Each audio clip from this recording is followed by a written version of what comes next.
मित्रांनो, जर तुमच्याही घरी पैशाची कमतरता असेल तर ही कहाणी शेवटपर्यंत नक्की बघा. काशी नगरीत धनंजय नावाचा एक विद्वान ब्राह्मण राहत होता. त्याच्या बायकोचे नाव होते सुलक्षणा. त्यांच्या घरात 18 दारिद्र्य होते. एक दिवस बायको बोलल्यामुळे धनंजयाला वाईट वाटले व त्याने शंकराची तपश्चर्या करावयाला सुरुवात केली. 3 दिवस गेल्यावर शंकराने त्याच्या कानाजवळ अन्नपूर्णा अन्नपूर्णा अन्नपूर्णा असे शब्द उच्चारले.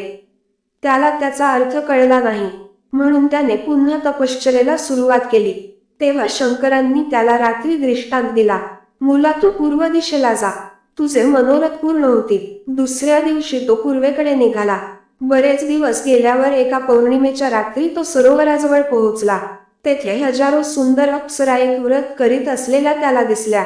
त्याने त्यांना विचारले, हे तुम्ही काय करता? अप्सरा म्हणाल्या, आम्ही अन्नपूर्णेचे व्रत करीत आहोत. हे व्रत कोणीही करू शकतो. 21 दिवसांसाठी 21 गाठी असलेला दोरा घ्यावा, 21 दिवस उपवास करावा, 21 दिवस जमत नसल्यास 1 दिवस तरी उपवास करावा, आणि हे सुद्धा शक्य नसेल तर ही कहाणी ऐकून प्रसाद भक्षण करावा. उपवास करून कहाणी ऐकायला कोणी मिळाले नाही तर पिंपळाचे पान समोर ठेवावे, दिवा ठेवावा आणि शंकर पार्वतीला साक्षी ठेवून कहाणी ऐकल्याशिवाय अन्न घेऊ नये. चुकीने अन्नग्रहण झाल्यास दुसऱ्या दिवशी परत उपवास करावा. व्रत करावयाच्या दिवशी रागावू नये, खोटे बोलू नये. हे व्रत केल्याने आंधळ्याला दृष्टी मिळते, लुळ्याला पाय येतात, निर्धनाला पैसा मिळतो, पुत्र नसलेल्यांना पुत्रलाभ होतो. जो कोणी मूर्ख असेल त्याला विद्या प्राप्त होते व जी इच्छा धरून हे व्रत करील त्याची ती इच्छा पूर्ण होते. ब्राह्मण म्हणाला, बाई, मला खायला अन्न नाही, घालायला वस्त्र नाही, विद्येचे नाव नाही, मी एक गरीब दुःखी ब्राह्मण आहे. आपण मला व्रताचे सूत द्याल का? अप्सरा म्हणाल्या, देव, पण तू त्याचा अपमान करता कामा नये, त्याचे हेळसांड करता कामा नये. हे घे ते पवित्र सूत. धनंजयाने मग हे व्रत केले. व्रत पुरे झाल्यावर सरोवरातून 21 पायऱ्या असलेली सोन्याची शिडी वर आली. धनंजय शिडीवरून खाली उतरू लागला. शिडीवरून खाली उतरल्यावर त्याला अन्नपूर्णेचे मंदिर दिसले. सोन्याच्या सिंहासनावर अन्नपूर्णा बसली होती आणि शंकर दोन्ही हात जोडून याचकाप्रमाणे तिच्यासमोर उभे होते. किन्नरी देवीवर छत्रचामरे ढाळीत होत्या. यक्षस्त्रिया सशस्त्र पहारा करीत होत्या. ते पाहून आश्चर्यचकित झालेला धनंजय पुढे गेला आणि त्याने माता अन्नपूर्णेचे पाय धरल. देवी हसून म्हणाली, वत्सा धनंजया, तू माझे व्रत केले आहेस, मी तुझ्यावर प्रसन्न झाले आहे. तू सुखी होशील, सारे जग तुझी वाहवा करील, तुला काही कमी पडणार नाही. देवीने आपल्या वरदहस्त धनंजयाच्या डोक्यावर ठेवला. त्याबरोबर विद्यादेवी त्याच्या जिभेवर नाचू लागली. त्याला अत्यानंद झाला. त्यानेच त्याला मूर्छा आली. शुद्धीवर येऊन पाहतो तो आपण काशी विश्वेश्वराच्या मंदिरात असे त्याला आढळून आले. तो घरी गेला. सर्व हकीकत बायकोला सांगितली. मातेच्या आशीर्वादाने त्याच्या घरी भरभरून संपत्ती येऊ लागली. त्याचे दुःख दारिद्र्य दूर झाले. त्याच्या मानसन्मान वाढल्या. त्याचे नातेवाईक त्याला मान देऊ लागले. पुढे बायकोला मूल होत नाही म्हणून त्याने दुसरे लग्न केले आणि तो निराळे घर बांधून राहू लागला. एके दिवशी सुलक्षणा आपल्या नवऱ्याला म्हणाली, महाराज, आपल्याशी माझे एकच मागणे आहे. आपणाला हे वैभव आणि सुख मिळाले आहे, ते अन्नपूर्णेच्या प्रसादाने मिळाले आहे, तरी आपण तिचे व्रत सोडू नये. तिचे बोलणे ऐकून तो तिच्याबरोबर व्रत करण्यास बसला. दुसरीला त्यातले काहीच माहिती नव्हते. ती आपल्या नवऱ्याची वाट पाहत बसली. 1 दिवस झाला, 2 झाले, असे 18 दिवस झाले, तरी धनंजय परतला नाही. शेवटी तिला समजले की आपला नवरा आपल्या सवतीकडे गेला आहे. तो तिच्याकडे 18 दिवस राहिला आहे.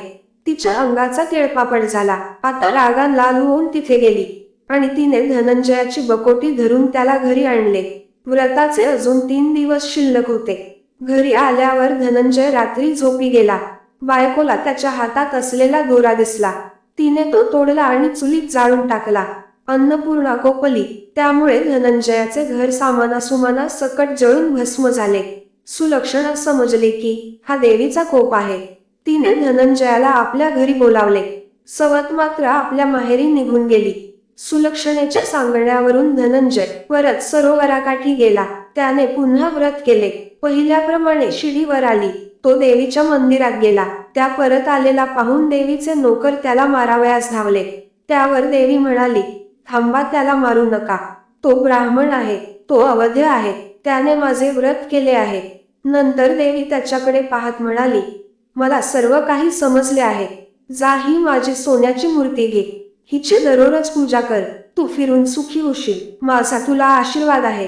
तुझी प्रथम पत्नी सुलक्षणा हिने माझी मनोभावे सेवा केली आहे, व्रत केले आहे. तिला सर्व गुणसंपन्न असा मुलगा होईल. प्रसन्न अंतःकरणाने धनंजय घरी परतला. तो दररोज भक्तिभावाने अन्नपूर्णेचा पूजापाठ करू लागला. पुढे काही दिवसांनी सुलक्षणेला मुलगा झाला. सारे गावकरी चकित झाले. धनंजय त्यांना म्हणाला, बाबांनो, माता अन्नपूर्णेचे व्रत केले. देवी प्रसन्न झाली आणि तिच्या आशीर्वादाने आजचे वैभव, मानसन्मान आणि पुत्रलाभ मला झाला. ते ऐकून त्या गावातील श्रीमंत शेठजी देवीचे व्रत केले. त्यालाही मुलगा झाला. त्याने अन्नपूर्णेचे मंदिर बांधले. मोठ्या समारंभाने त्याने मंदिरात देवीची स्थापना केली. धनंजयालाच तेथे पुजारी नेमले. आता धनंजय आपल्या बायको मुलांसह त्या मंदिरात राहू लागला. त्याला खूप धनदौलत मिळू लागली. इकडे दुसऱ्या बायकोच्या माहेरी दरोडा पडला. सर्व घरदार चोरांनी लुटून नेले. तिला पोटासाठी दारोदार भीक मागावी लागली. तिच्या अन्नान्नदशेची हकीकत सुलक्षणेच्या कानावर आली. तिने तिला घरी आणले, न्हाऊ माखू घालून चांगले कपडे दिले आणि तिला आपल्याजवळ ठेवून घेतले. मातेच्या कृपाप्रसादाने धनंजय, सुलक्षणा आणि त्यांचा मुलगा यांना सुख आणि मानमान्यता मिळाली.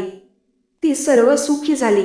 तसेच सुख आपणा सर्वांना देवीच्या कृपाप्रसादाने मिळो. तात्पर्य हेच की आपण जशी कामे करतो तसेच फळ आपल्याला मिळते. आपण चांगले कर्म केले तर चांगले फळ मिळते आणि वाईट कर्म केले तर त्याचे फळ दुःख, दारिद्र्य, नानात ह्याच्या व्याधी उपाधींनी भोगावे लागते. तर मित्रमैत्रिणींनो, तुम्हाला ही अन्नपूर्णेची कहाणी आवडली असेल तर व्हिडिओला लाईक करून चॅनलला सबस्क्राईब करा, कारण तुम्हाला अशाच गोष्टी आपल्या चॅनलवर मिळत राहतील. धन्यवाद.